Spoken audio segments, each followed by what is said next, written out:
Good morning and welcome back. We're now going to really using our Scratch programming. We want to enhance the sharks. We want to improve what they can and cannot do. We want to make them more of a challenge here. So one thing we're going to first do is we're going to get rid of this code. It's good, but we can do better. So I'm going to click here and then I'm going to right click and I'm going to sit there and tell it to delete block. And it was supposed to delete all of it. So let's try this. See if I can just hit delete. All right, well, I'll do it the easiest way then. I'm just going to do it like that, drag it off. We will be adding more to it, so let's pay close attention. We still need our events, so we go here. We're going to click on the green flag. We're going to set our size, so we're going to change the size again. We need to reset it because it's going to go back to the original. So we want to go to our looks. My mistake. And we want to set size,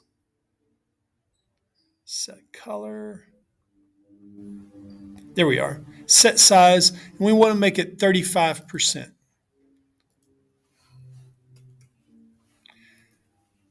From there, we want to wait. So we're going to use our control. And we're going to change and make that 0.5.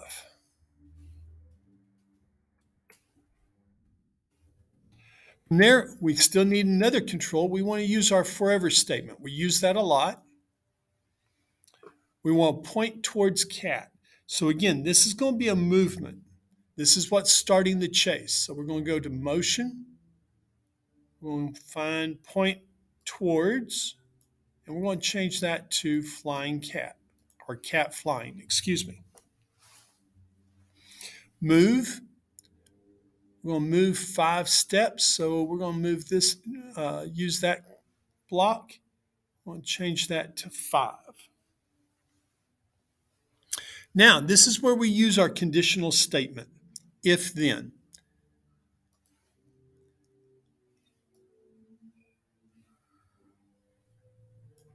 All right, so if then, we want to say if touching cat. So again, we want to look up here at, should be in our looks. And it may actually be in movement because of touch. Oh, I'm sorry, sensing. My mistake. I overlooked that one. Touching. There we are. And we want to change that to cat flying. If touching cat flying, then we want to go ahead and stop all. Now, stop all again is another control. Stop all. Now, from there, the number of steps is the speed.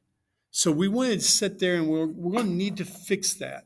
Right now, we've got it moved 5 steps. We might want to change that. We will also need to sit there.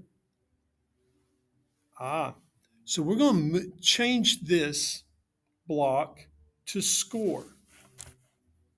So we're going to take what we created in our variable. We're going to drag this over here and we're going to put it into the score.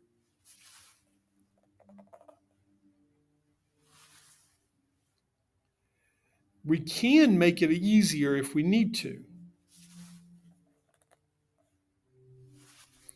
We could go in and use we'll talk about that when we start working on the hacking. Now, we still do want to add some more though in the coding.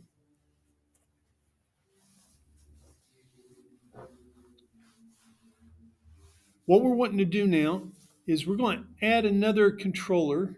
So we go back to our events. We're going to use our forever statement, which is a control.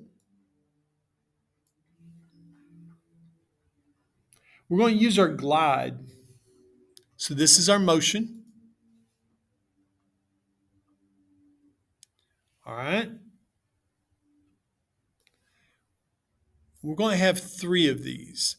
So now I'm going to change this. I'm going to show you a new approach. Since we're using our glide, we could go ahead and tell it we want 3 seconds over here. And then when we put it over here, we're not going to have to put that in 3 times. So I'm telling you, we're going to be gliding for 3 seconds, but we're going to change our values. We're going to say 0 to negative 150.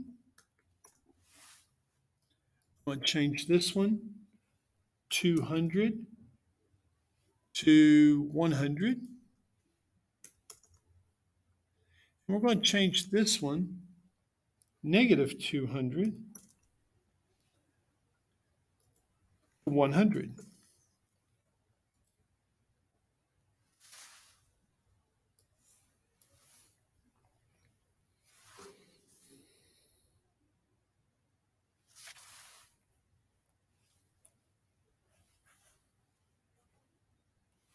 All right, so that's what we're really doing to enhance the enemy. Now, once we've done this, we can then go to our next shark. We can get rid of that code. We can go back to the first one, and then we can drag this and drop it onto that one.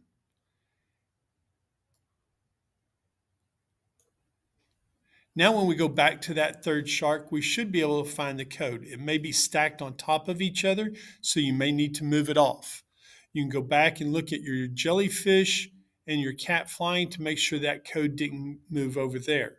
Just you notice how they were shaking as we were hovering over the one we were to release it to. So now we know. Now, the other thing though is you can tell here's the pattern this shark is going to be following, and so will this one. We could modify that one. So on our second shark, we could go in here and adjust these. We could use the same values, or we could use different values altogether. We could say negative 150. We could say negative 200. We can make this negative 100. So you could go in there and start playing with this. Now, please remember, this is the code I'm grading today, so make sure you follow through that. Tomorrow, or on the next video, which we may do today with the weather looking as bad as it is, you'll be able to change all this up. But I've got to see this for your grade. Hope you're doing well. If you have questions, ask 3 then me. Otherwise, we're going to get through this today. Take care.